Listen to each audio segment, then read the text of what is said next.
All right, welcome back, ladies and gentlemen, for another episode here. What else is there to talk about today other than the new or kind of updated, sort of updated college football playoff rules for the new season, 2026 season, which includes top four champion wins, power four champion. So you have Big 10, Big 12, SEC, ACC champion. No matter what the ranking is, they get an automatic bid. That makes sense. That's fair. It's not the NCAA college football playoffs problem that the ACC has terrible tie-breaking rules, right? So that's fine. Second rule is Notre Dame. They get in automatically if they're ranked in the top 12. Well, they don't play anybody, so of course they're going to be ranked in the top 12. They have a terrible schedule, which includes multiple teams that have 8 losses or more last season. The only decent teams they play is Miami, a rematch from last year, and they have SMU. I believe that's a home game for Notre Dame. Everyone else, Navy, Army, it's just a joke of a schedule, Michigan State. But why not? Why not game the system? So that's why I ask, what's worse, the American government or the college football playoff rankings system, NCAA system in general? I don't know. It's pretty close. Both of them are pretty bad, and they only seem to be getting worse. Let's start with the NCAA. First, we have the fake cute story of the Indiana Hoosiers. We're 0 stars, we're 3 stars. Well, fast forward 6 years, and they're all 50 years old, 26 to 30 years old. Of course, they're going to be good. They've been coached, they've been getting reps for 6 years compared to 2, 3 years for 18, 19, 20, even 21-year-olds. Indiana had multiple 26-year-old players, been playing for 6 years, 6 year starters. Huge difference. The running back Black, he looked like he was a 50-year-old man, and he played like it too. So, are these excuses? No. Indiana was very well within the rules. Does something need to be changed about it? Of course there does. Is there? No. It's exactly like the United States government. There's a lot of things going wrong. There's plenty of solutions, but there's nothing and nobody that's fixing it. So why even watch college football when there's no rules, which means whoever has the oldest players and the highest paid roster is going to be the top 12 teams anyway. This kills the group, the G6, which I honestly don't care about because it's fodder. Basically like a minor league system for the larger schools, which I don't really have a problem with. That's good for those players because they go to a higher market. Not always does it work out for them, but they do get to earn more money. Should they? It all depends.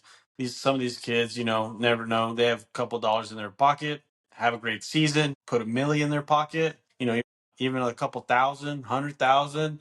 Of course, they're probably going to take that deal. So it's hard for the smaller schools to compete. And that's just the name of the game right now. My opinion, I think the solution is they want to be professionals. They want to be treated like professionals. Well, that means we got to sign them to professional contracts. You got to meet your standards, wellness checks, everything. If not, you don't get paid. You sign on for 2 years, 3 year contract. You can't leave, you can't transfer. The only time I think you should be able to transfer is if a coach leaves. Because if your coach leaves, then you should be able to leave. I think that's a good rule. It is already a rule in place for the transfer portal, but regarding these professional contracts, I think that's the only time you should be able to transfer. If you think you're going to be a backup, well, you should have just went to go play at Saul Ross, buddy, or sign a deal for 1 year. And maybe these players will sign 1 year deals. But if I'm the school, the coach, the team, I want to sign these guys on a 3 year deal. We get them for 3 years. Either you reach your potential, what we thought you were going to be, and what you're paid to be, or we cut you, kick you out of town, whatever. Again, that's their contract. So they're going to be on the team for 3 years. So if you get a quarterback out of high school, you see the potential's there. You say, we want to sign you to a 3 year deal. Great. You get whatever NIL. Some would be bonus NIL because of, different donors and that, so on and so forth. But I think that would be the best way to do it. They want to be professionals. Let's get them under professional contracts. But then, of course, they're going to want to start unions. They're going to want to unionize CBAs, and everything turns into a shit show. So that's why I believe college football hasn't gone that route to the professional contracts, because they don't want to deal with unions. I don't blame them. but that's what it would come to. And I think that's the solution, but unions is just going to create a bigger mess. So right now it's a wild, wild west. So can you put a salary cap on these schools? Technically, there should already be a salary cap. No one's abiding by it. Again, I think the big issue here is age. A lot of these players shouldn't be playing 6, 8 years. Back in the day, not even that long ago, pre-COVID, you have 4 years plus a red shirt year. And it used to be where the red shirts were used, legitimately. You play in over 4 games, you burn your red shirt. Less than 4 games, you get a hold on your red shirt and, get to learn the offense, team, so and so, grow, get bigger, stronger, etc. That's what red shirt year is for. Now they're playing through a whole red shirt year, which makes zero sense. I don't get it. COVID messed everything up, like the US government. But again, what are we going to do to fix this? I don't think they will fix it because they may regulate the paying of players, but again, how are you going to do that if you don't have any contracts? Otherwise, if you don't have contracts, of course these players can leave willy-nilly after a year, during the year. So it's kind of a tough situation, but there's got to be some sort of way to fix it because everything has gone insane right now in the college landscape, especially college football. College basketball's getting that as well with players that go to the pros and now they're going back to college because they have years of eligibility. Right now, the NCAA is letting guys who have had contracts 10-day contracts, G League contracts, even played some NBA games or been on NBA rosters with an NBA contract, go back to college. That, I mean, come on. I mean, let's just be honest here. It's a little ridiculous. So, right now, how should college football fix this? It's pretty simple. You go to 16 teams. Yes, that's more games. Yes, it's more football. But honestly, that's the only way you could legitimate. And then Notre Dame doesn't get this automatic bid, which is absolutely, I like Notre Dame, but that's absolutely ridiculous. Everyone else would feel the same if Ohio State, Michigan, Texas had this automatic, in the top 12. It's just ridiculous. They need to join a conference, stop scheduling Notre Dame. Yes, it's cool that they're on NBC. You could still be in a conference and play on NBC. It's really simple. Get that all figured out. You play half your games NBC, Peacock, have it simulcasted on ESPN and Peacock. I mean, I'm sure there's ways that they could do it, but it'll be pretty messy.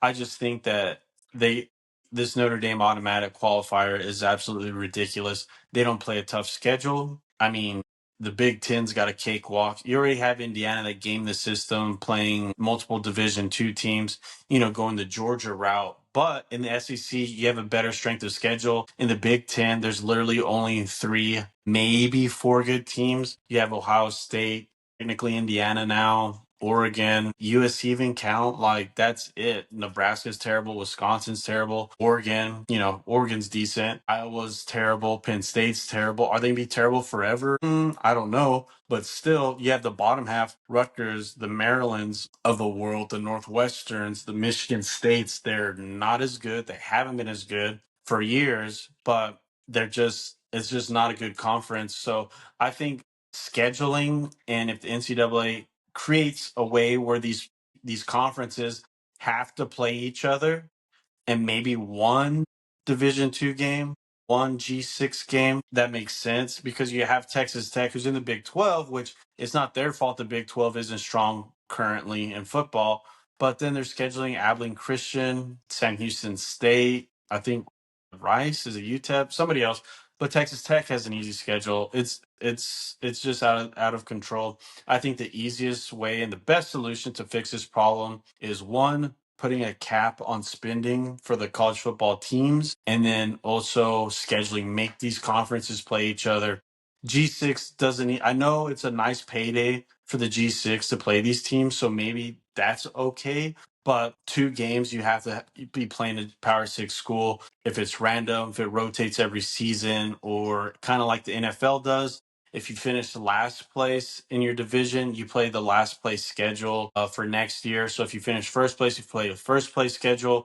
So I think if they have a tier scheduling like the NFL does, I think that'll fix a lot of the problems as well as a salary cap. But right now, the way NCAA is set up, college football playoff is set up, it makes zero sense. And as we saw this past season, it makes for a terrible product. Almost every game was a blowout except for maybe 3 games. Just a terrible product on the field, waste of resources, waste of money. Having James Madison, having Tulane in there. Nobody really wants to watch these Cinderellas play because it's in football, it's really not Cinderella because a lot of these players, if they have a good season at that G6 level, they usually go on up to G4, whatever it is. And those teams aren't as strong as they used to be whenever it was Boise State back in the day. Central Florida had a couple of teams. Cincinnati had a couple of teams. Tulane had a couple of teams. But it's way different now. I think those rules need to be changed. If we have the 12 best teams, perfect. We don't need an automatic qualifier for Notre Dame. If you won your conference championship outright, yes, you deserve the automatic qualifier. It's not our fault that the ACC has the worst tie-breaking system known to man. It makes absolutely zero sense. But again, what's worse, the state of NCAA athletics right now or the United States government? Let me know in the comments. Thanks for liking, subscribing, trolling, and follow us for more. We'll see y'all next time.